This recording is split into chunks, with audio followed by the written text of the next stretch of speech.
About 50 pupils at Kalaani Mixed Day and Boarding Primary School in Makueni County are currently spending nights on the floor of their classroom following a heavy wind that destroyed their dormitory.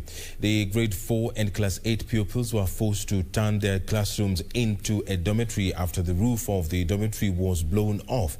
They are now forced to squeeze into the remaining few classes to continue with learning, as teachers express fears of infection of COVID-19 and other respiratory infections due to the limited space.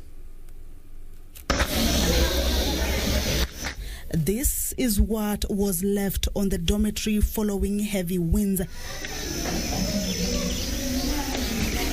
Inside the classroom, these are the scenes: mattresses piled on desks, dusty beddings, pupils' personal metallic boxes, washing basins littered on the floor of the classroom cum sleeping area, as the boarders are now forced to cramp into the limited space.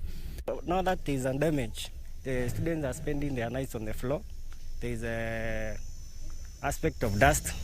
Children will suffer from respiratory diseases related to dust, and there is no nets, mosquitoes, they will be affected.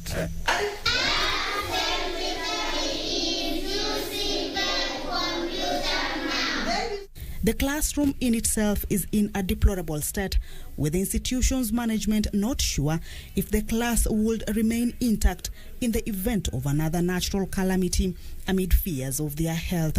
According to the school's head teacher, Sylvester Ngulu, urgent intervention is needed. He says they are currently forced to accommodate more students in the few spaces, making it difficult to ensure social distancing in the school. The damage is too much for the parents actually and the BOM to bear.